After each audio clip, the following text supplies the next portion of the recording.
قسمت دوم بررسی کتاب مصاحبه با داریوش خانجی خوش اومدید. امروز میخوام به فصلی بپردازم که اسمش هست مانیفستو. توی این فصل به دو تا فیلم میپردازیم که اولین و سومین فیلم بلند داریوش بوده. با یه پروژه خیلی سخت مواجه میشه که خودش از اون به عنوان یک پروژه طاقت فرسا یاد میکنه، به عنوان کسی که اولین تجربه فیچر فیلمش بوده، به عبارتی که تونسته بعد از 16 هفته طاقت فرسا فیلم برداری توی یک فیلمی که کاملا استودیویی ضبط شده، کاملا در فضای بسته بوده، یک محک خیلی جدی خورده و موفق شده که این فیلم رو فیلم برداری کنه.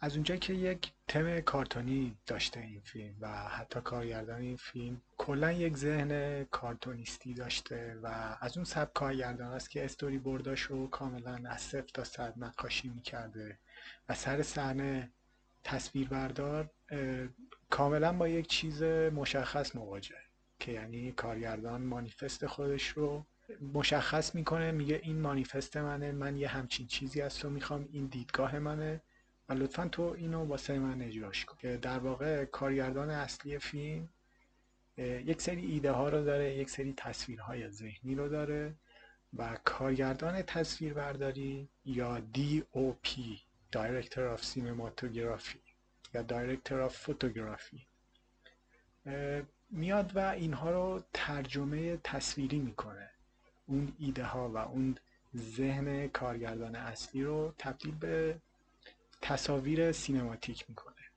با استفاده از تکنولوژی های سینمایی، لنز ها، تجهیزات نورپردازی و بالاخره یک جورایی اون استوری تلینگ رو تبدیل به یک نوع ترجمه سینمایی میکنه که تصویر درش دخیل هست، صدا دخیل هست، رنگ، نور و همه این مسائل ها با هم دیگه دست به دست هم میدن تا یک فیلمی ساخته شه. زاده تخیل کارگردان اصلی بوده و مترجم اون فیلم DOP بوده. اولین فیلم بلند داریوش بوده که کاملا در یه فضای استدیویی خیلی بزرگ فیلم برداری شده. تکنیک اون واسه فیلم برداری این فیلم این بوده که از بک‌گراند با نورهای تند استفاده کنه، هارد لایت، و روی فیس از نور نرم. واسه نورپردازی روی بک استیج از لامپ های فرسنل استفاده میکرده. یک بازتاب خیلی شدیدتری و یک مسافت طولانی تری این فوتون های نور پرتاب میشن. پس یک سبکی از تجهیزات نورپردازی وجود داشته که دقیقا توی دهه 40 بیشتر استودیوهای هالیوودی از این تکنیک استفاده میکردن که اسمشون بوده فرسنل لایت. واسه نورپردازی چهره از چاینیز لانترن یا فانوس چینی، یا یک اصطلاح دیگه بخوام بگم میشه لامپ چینی استفاده میکرد.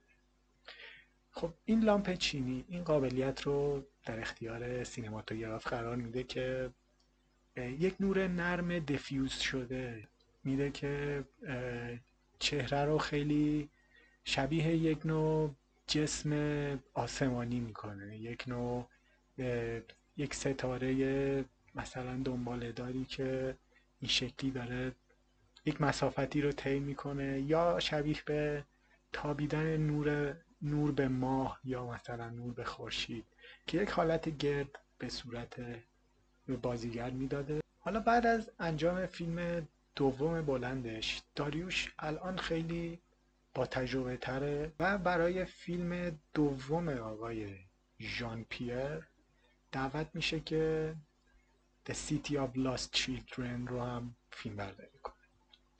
همون کارگردان، همون استوری بورد، همون فیلم نامه نویس، همون سینماتوگراف و حتی میتونم بگم که چقدر شکل فیلم شبیه فیلم قبلیه. فیلم قرار بوده که یک فیلم نوار باشه ولی در یک شکل، خب میتونم بگم رنگی. داریوش با تجربه تر اومده و از رنگ سبز بیشتر و طلایی کمتر استفاده. لباس‌های بازیگرها تماماً چقدر دقت شده که حتما رنگ سبز داشته باشه. نورپردازی‌ها توی بک‌گراند کاملا سبز رنگن. حتی استودیو کاملا روی یک استخر خیلی بزرگ ساخته شده بوده که مجبور می شدن توی آب اون استخر یک عالمه رنگونه سبز رنگ بریزن که اون آب یک تم سبز رنگ طور بگیره. و خب از اونجایی که توی اون دوره از فیلمسازی دیجیتال افکت به اون صورت وجود نداشته، اینها مجبور می شدن که از این تکنیک ها استفاده کنن و همه کارها رو توی صحنه انجام میدادن. هیچ چیزی رو موکول به ادیت نمی کردن.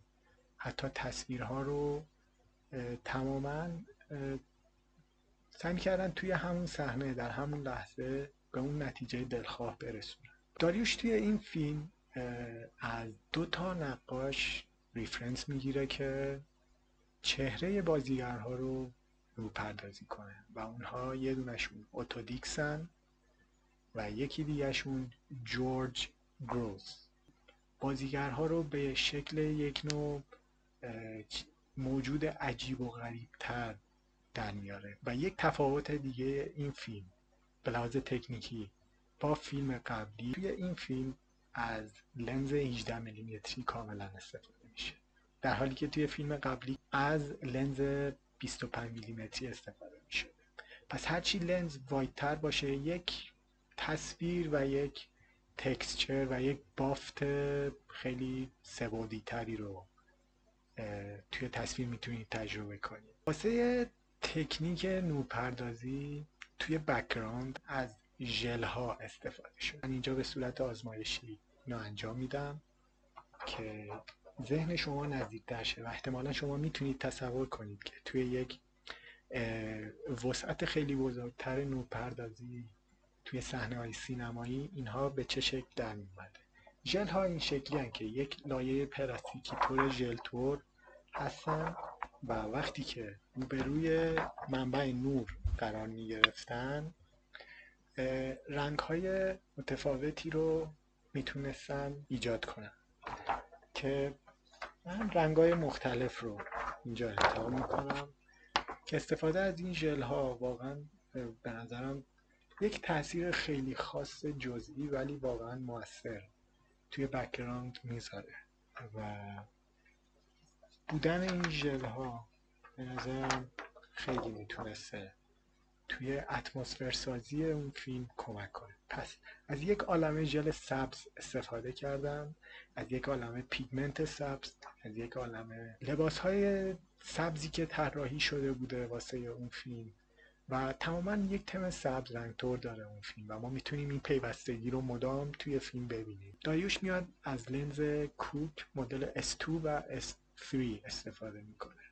وقتی اون موقع این فیلم داشته فیلم برداری می شده اون لنزها 20 ساله بودن، یعنی یک زمان قابل توجهی از تولیدشون گذشته بوده. یک جنس خیلی خاص و نرمی به تصویر میدادن و یک بخش زیادی از نرمی تصویر اون فیلم برمیگرده به انتخاب هوشمندانه این لنز 20 ساله. یک ترفند دیگه که به کار بردن استفاده از نت کردن لنز ها بوده. نت هر یا حالا نمیدونم ترجمهش به فارسی چی میشه، ولی یه چیزی بوده که خیلی شبیه به جوراب شلواری بوده و وقتی که اینو خیلی محکم میکشیدن میبستندش به پشت لنز دوربین و بعد از اون یک تصویر خیلی نرمتر و نقاشی گونه طورتر ارائه میشده که حتی من خودم هم یه بار امتحانش کردم و خیلی واقعا نتیجه شگفت‌انگیزی بود واسه خودم. یه ترفند دیگه‌ای که توی بعضی از سکانس ها استفاده شده استفاده از گاز استریل بوده. الان این گاز رو من به صورت تا شده دارم بهتون نشون میدم، ولی خب اگه دقت کنید بافت گازها یک حالت چهارخونه‌ای دارن که اگه پشت لنز قیچیشن و خب قرار بگیرن یک شکل دیگری از تصویر رو ما میتونیم ببینیم که واقعا خیلی نرمتر میکنه تصویر رو به یک شیوه خیلی متفاوت تری. خب داریوش می اومده یه تیکه گاز پشت لنز دوربینش واسه این فیلم قرار میداده و در جلو دوربین یک فیلتر دفیوز کننده میذاشته و یک نرمی خیلی خاص دیگر رو ما میتونستیم توی تصویر ببینیم و تجربهش کنیم. واسه اولین بار با تکنیک های ویژوال افکتی مواجه شده و خب 150 تا از سکانس های اون فیلم رو ما میتونیم ببینیم که از VFX هایی استفاده شده که تازه اون موقع به فرانسه اومده بودن و حتی داریوش اشاره میکنه که وقتی من داشتم اون فیلم رو کار میکردم یه شب به سینما رفتم که ترمیناتور 2 رو ببینم و من شوکه شده بوده که اون تکنولوژی که تازه به فرانسه اومده خیلی وقته که در آمریکا وجود داشته و جیمز کامرون توی فیلم ترمیناتور 2 خیلی استادانه از اونها استفاده میکرده. و خب در پایان این فصل هم این سوال از داریوش پرسیده میشه که آیا وقتی که یک فیلم رو فیلمبرداری کردی و بعداً میرفتی و اونا رو دوباره مشاهده میکردی آیا احساس ناخوشایندی که معمولا خیلی از آرتیستا باش مواجه میشن رو احساس میکردی یا نه در مواجهه با کارهای قدیمیت؟ میگه نه لزوما اون شکلی نیستم، ولی اون موقع به این اشاره میکنه که اون موقع ما نمیتونستیم فیلم هایی که همون لحظه سر صحنه میگرفتیم رو ببینیم و باید صبر میکردیم تا یه پرینت از اون فیلم تولید میشد و بعد میشستیم و اونو میدیدیم همه دور هم دیگه یه روز بعد. ولی الان با وجود دیجیتال بودن همه چیز تو حتی سر صحنه هم میتونی اون شات هایی که میگیری رو دوباره بشینی و تماشا کنی، ولی اون موقع این شکلی نبوده و یه روز بعدش همه دور هم دیگه جمع میشدن و اون کارهایی که روز قبل انجام داده بودن رو میدیدن و ما اونجا میدیدیم که کجاها نقص داشته و کجاها میتونستیم بهتر باشیم، کجاها میپردازیش اینجوری بوده. ولی در کل میگه که منم میشم یکی شبیه بقیه مخاطب ها و همون شکلی سعی میکنم از فیلم لذت ببرم و کاری که انجام دادم رو انجام دادم دیگه.